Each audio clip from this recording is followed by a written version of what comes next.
I was one of the first in spine, but probably the second in the country to have a solely owned ambulatory surgery center that had no partners. I did it all by myself. And what prompted you to begin an ASC? That's because I became good friends with the administrator of St. Luke's Hospital and the guy who was running the clinical trials. And she was marketing me for about 6-7 years and got me, on TV shows and so forth. And I said, how much are you making off of every surgery that I operate on your hospital? She said around $10,000 per case. I said, hey, I do 40 a month. I can borrow and pay it off in less than a year. So.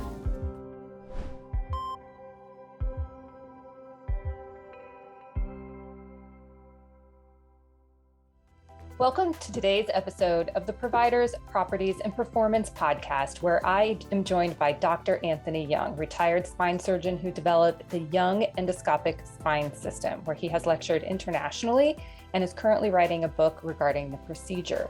His private practice, Desert Institute for Spine Care, DISC for short, is now run by his son and other partners. He opened one of the first ambulatory surgery centers in Arizona for spine surgery. I hope you enjoy his interview. Anthony, welcome to the Providers, Properties, and Performance podcast. Thank you. Thank you for having me. I'm excited to be on your program. Well, thank you. I'm grateful to have you. So you are a retired spine surgeon. I am. Can you please share your career path and how you came to develop the Yeung endoscopic spine system? Well, it was by chance. I started out in chemical engineering, and I turned down a scholarship because I would tour the College of Mines, and I decided, I don't want to do this. And so I gave up my scholarship and I went into liberal arts, where I decided I like to be a physician, because when I came to this country in 1949, I was actually raised by my mother, and my father stayed behind in Hong Kong. And we started a gift shop called the China House. We had antique material that was like at Gump's, okay? So I worked from the age of 10 years old in my uncle's grocery store for 10 cents an hour, and I continued working throughout. And I listened to my mother just say, look, Tony, you're Chinese, but you're now American. I'm not even gonna speak Chinese to you because I want you to turn it around in one generation. So that really had an impact on me. So I became very bossy so that my sister didn't even like me because I was so bossy. But it all turned out that I focused on what I thought I was good at, and that was in engineering, math, physics. But all my friends were too boring. They're engineers. And I go, I'm going to do something different. So I decided, okay, I'm Chinese, invest in property. You can't invent land anymore. And so as a result, I sat there for 40 years, and now the land that I invested in, it had water rights, 100-year water supply. And now I'm selling that right now. So it's right in your area. Yeah, right? No, that's great. So when did you decide to go to medical school? I was one of those people that was not discriminated against because I was Asian. And every year there was one Asian person in the medical school. It so happened that I was the selected one for 1965. And the guy that interviewed me was a missionary in China, and he was fascinated by my background and wanted to know. I said, are you going to ask me any tough questions? He said, I'm on the committee, you're in, forget it. So I was lucky. So you finished your residency, and how did you decide to go into spine surgery? I started in 1971, and I happened to be liked by my program director. And I was getting ready to go to Vietnam, and I said, I can get deferment if I get accepted in a residency program. It was filled. He said, I'll make one for you. So I got in 1975. just as the Vietnam War ended. So I spent 2 years in the US Navy with a lieutenant commander uniform, American uniform. And I was stationed in the Philippines, traveled all over Asia. And at that time, with Asian girls, I was hot stuff. And so I said, okay, not bad.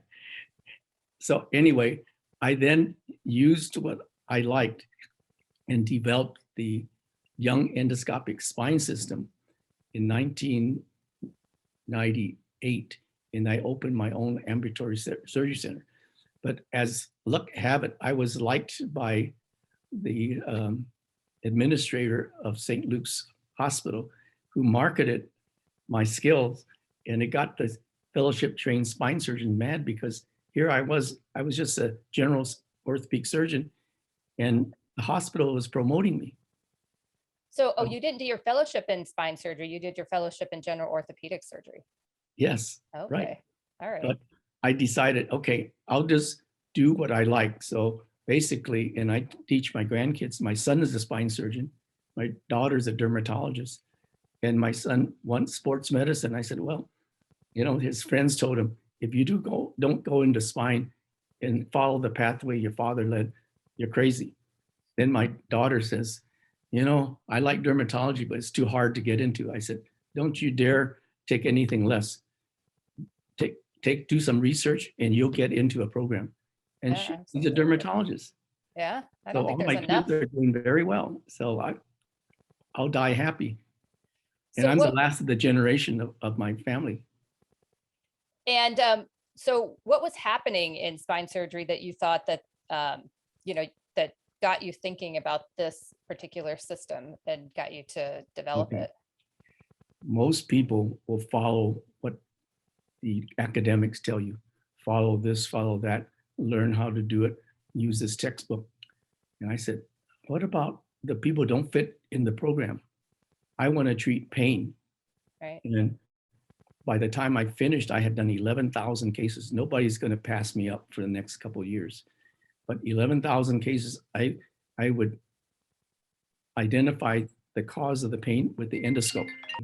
Because I developed the Yeung endoscopic spine system, I was advised, don't use your name because the people don't want to tell where they learned it, because people will just travel in Arizona or where they say, oh, I'm on the West Coast, I can come by. And I basically, every 5 years, I reviewed my cases so that after about 10 years, I knew that I can guarantee my results. So when I guarantee my results, I said, look, you pay me more than insurance pays. I'll accept your insurance and I'll guarantee you, if you don't get what you want, you don't have to pay. And so this system makes spine surgery less painful? It makes spine surgery less painful, mainly because I do everybody awake. So I have 11,000 surgeries that's performed with a patient completely awake. They can't believe it. But I also use it in order to determine whether I should take somebody on. And sometimes I do the injection and the patient, it's all flustered and they can't stand even the needle stick. I said, I don't think you're a good candidate because you're going to have to put up with a certain amount of discomfort. You have to be awake so you can talk to me when I'm operating on you. That's where I guarantee my safety.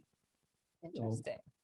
So, by doing that, all of a sudden, I had people coming from all over the world, mostly from Asia because I'm Chinese, and so they want to come learn. But if they're from the US, if they don't do it, they don't know how to indicate that they learned from me. So they just say, yeah, it's experimental. And I actually, early in my career, in 1998, I had the chief of neurosurgery from Mayo Clinic and one of the neurosurgeons from Barrows, which is a high end. If you're from Arizona, you know them. And they came after me. And then one of them was a guy who was in the residency program with me. And he tried to disparage what I did. And I did studies on my own case. So I sued him and I settled with him for $100,000. And then so the guy from Barrows just backed down, and the guy from Mayo Clinic sort of apologized. He said, okay, now I know. So anyway, so now everyone is talking about using endoscopic surgery to validate the cause of pain. Well, And and now I'm writing the 3-volume reference book on that. yeah, And you said, yeah, and particularly with spine surgery, uh, it typically there's not a there. It's complicated, and depending on the patient, it's hard to tell if it's going to be successful. yes, that's because when you have spine, it comes from the disc first, and it could be in the cervical spine, thoracic spine, lumbar spine. I specialize in the lumbar spine, but when I operate, I also, because of my son, I turn it over for cervical and thoracic, but I've done some, and I actually have done some of these under local anesthesia, but my specialty is really in the lumbar spine because that's the most common. So everybody's going to have back pain, including you when you get old enough. Something to look forward to. So your son practices now and I guess heads the Desert Institute for Spine Care that you used to Yes. run, Right. and formerly Arizona Orthopedic Surgeons. The Arizona Orthopedic Surgeon was what I developed, and I called it Arizona Institute for Minimally Invasive Spine. I changed it. But when he joined me in 2001, then he got the name started, and so I turned everything over to him. And have you always been in private practice? Yes. And so you talked about your book. You lecture internationally, and you're writing a book on endoscopic spine surgery.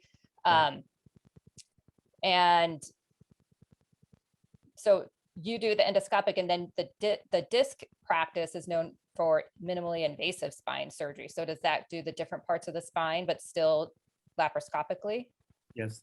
Every one of them knows how to do endoscopic.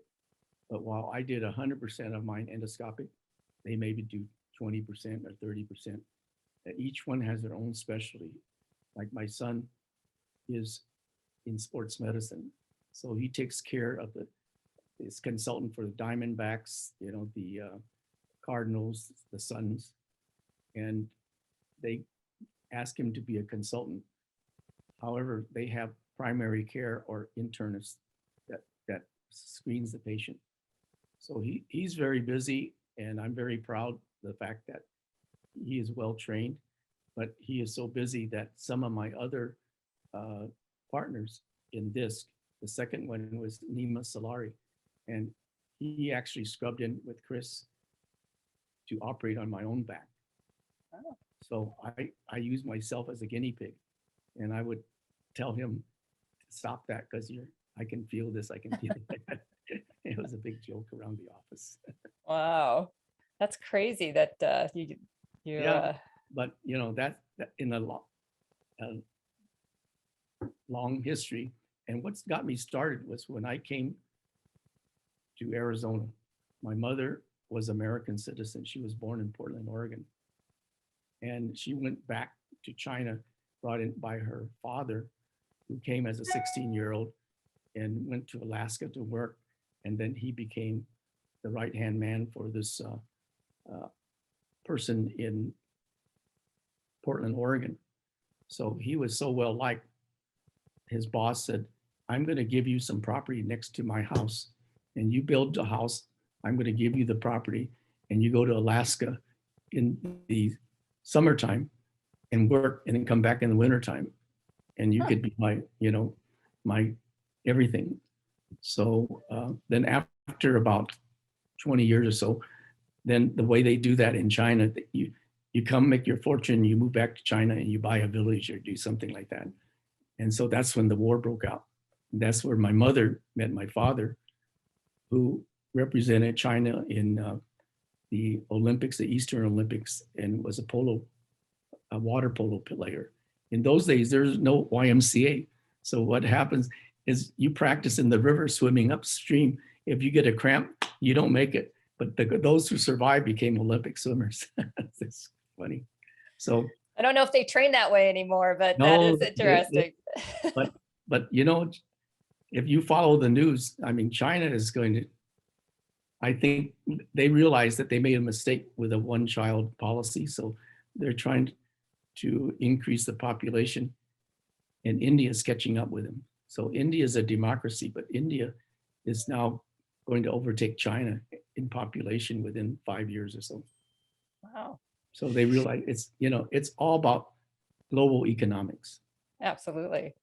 Well, coming back to, I want to talk a little bit more about the real estate aspect of your practice. So you opened the first ambulatory surgery center in Arizona. Yes. So what Well, spine. The first one was Wally Reed, Okay. who was an anesthesiologist, and he had his facility next to Good Samaritan Hospital where I did my internship, and everybody used it. So he was the first. I was one of the first, the first in spine, but probably the second in the country to have a solely owned ambulatory surgery center that had no partners. I did it all by myself. And what prompted you to begin an ASC? That's because I became good friends with the administrator of St. Luke's Hospital and the guy who was running the clinical trials. And she was marketing me for about 6, 7 years, and got me, on TV shows and so forth. Then I said, how much are you making off of every surgery that I operate on your hospital? She said around $10,000 per case. I said, hey, I do 40 a month. I can borrow and pay it off in less than a year. So she helped all along the way. Somebody was there to help me. And so, did you build it completely from the ground up, like buy the land, build it, or did you buy a building and redevelop it? I bought a building and redeveloped it. And I learned because I had a partner who was my partner, and he wanted to run the show, but he had an LLC. That's the only asset of that LLC was the building that we bought together. So I went and I bought it, and I paid him and bought him out. And so he left, and I probably paid 60 cents on the dollar rather than 30, but that was the best move I ever made. And how did you decide on where to put the ASC? Like, okay, what was your thought process in picking a place? Some more luck.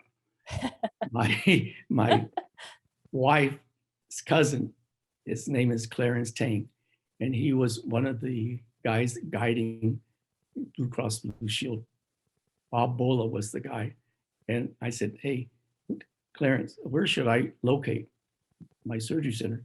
He says, Squaw Peak facility, okay? Because they're gonna have highways, and they're gonna go, you can access the East Valley, the North Valley, Northwest Valley, and you're gonna be right in the middle with Squaw Peak. So I found this building that I bought from the bank, and then the bank went under on the real estate. So I bought it from the bank. Was this during the savings and loan?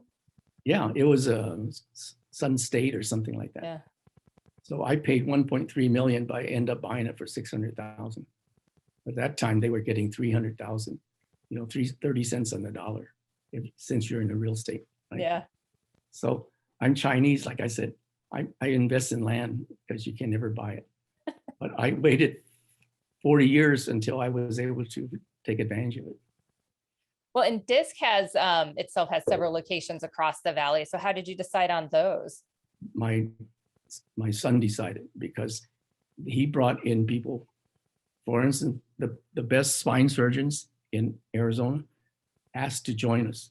So we had one guy from Core, and he was their best surgeon.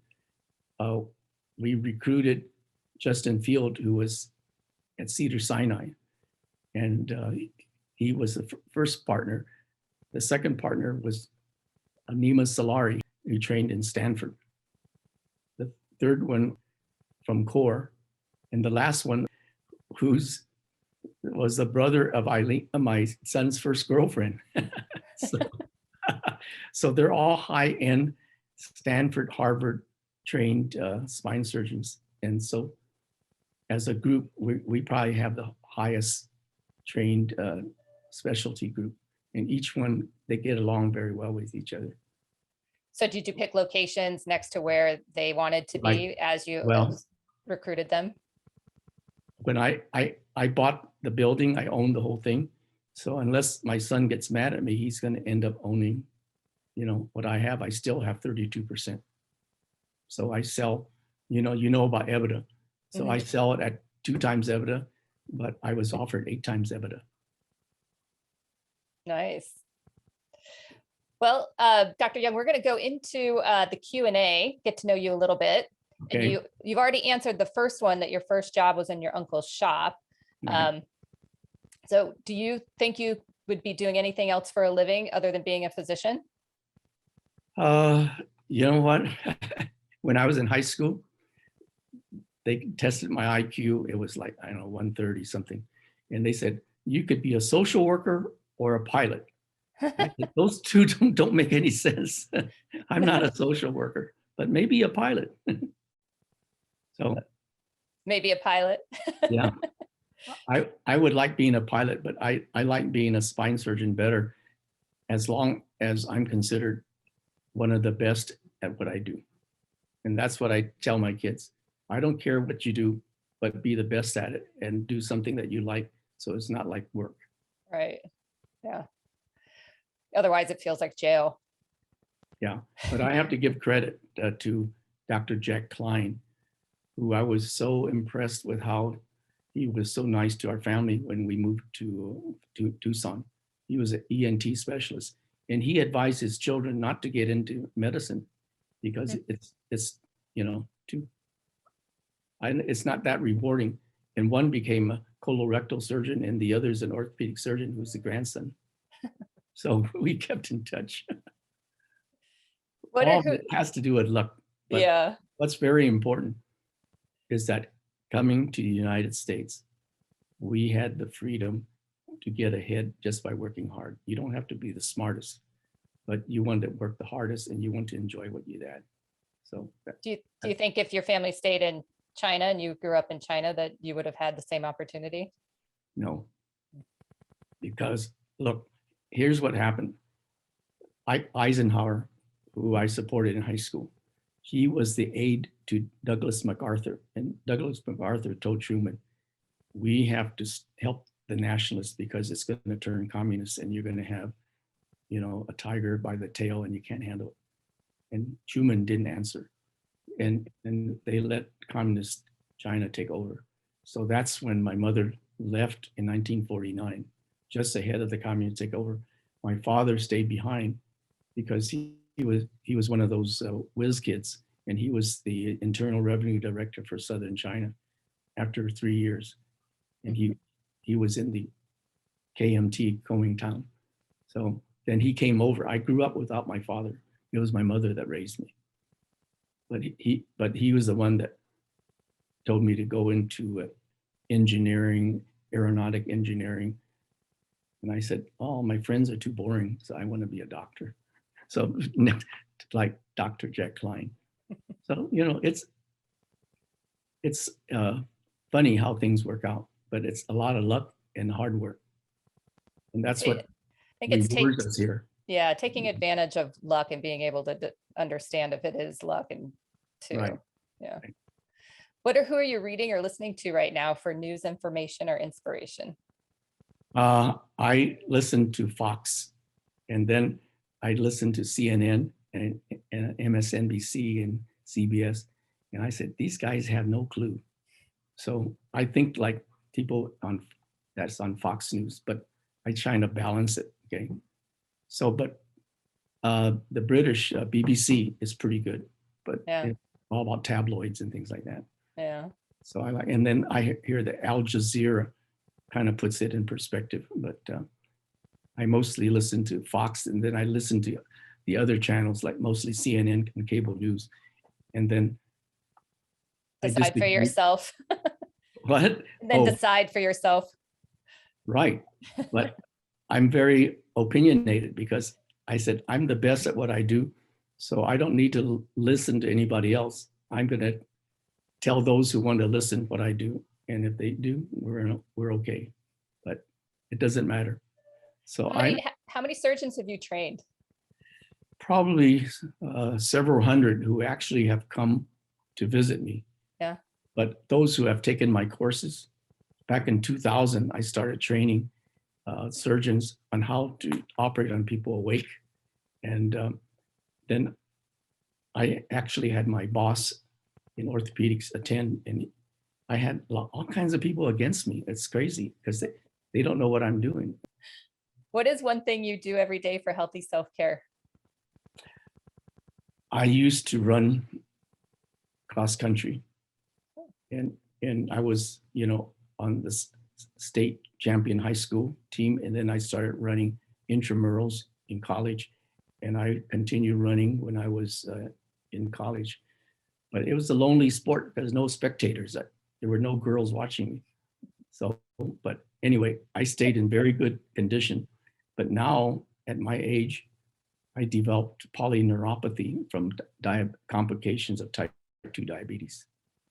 So while I know I'm supposed to exercise, it's harder for me. So I'm doing something that I don't know if it's going to work, but this is some electrocurrent technology from East Germany with a PhD and a clinical scientist from East Germany. And I think it's working. So I'm using it now, and I find that what this does is use electrical current to stimulate the growth of blood vessels, mostly capillaries. And so it works in muscle, but you have to be careful. You don't want to put it by the heart, the heart or the brain, see? And so I have to put it in a certain place. So I've been doing it for a week and a half. And so far, I noticed an improvement because I get less winded, and my legs are stronger, and my balance is better. So I don't know. Jury's still out. Yeah. So do you think a person is born with a desire to heal, or do they learn this through their medical training? I think they learn it by people in their lives that had an influence on them. Like for me, I was really admiring this ENT specialist who took in our family and never charged. He gave us hospital equipment. So from the very beginning, I decided I want to do what he did. It wasn't about making money, but it turned out, but if you work hard, you'll do well. But his kids and his grandkids, they are very conservative. And they told me that they advised them not to go into medicine. It's not that rewarding because you got to jump through hoops. But they both, the son was a colorectal surgeon and the grandson is an orthopedic surgeon. Very nice. So it's all about opportunity. That's why I'm probably the biggest patriot that you can from communist country. Yeah. Yeah. You can speak to a lot of the value that the US can bring. Right. And I owe it to Reagan because, I was able to buy land and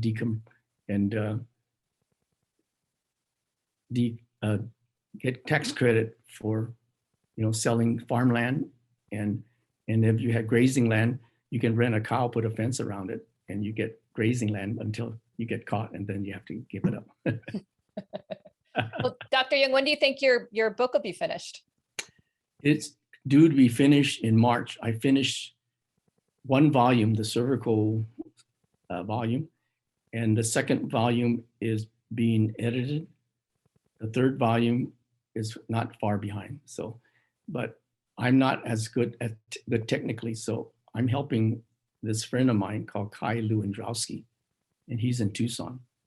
So I helped him buy a surgery center, and he's doing the same thing. So he's doing pretty well. Very nice. Well, thank you, Dr. Yeung, for this wonderful interview. I really appreciate your time. Thank you. You make it very easy by asking all the good questions.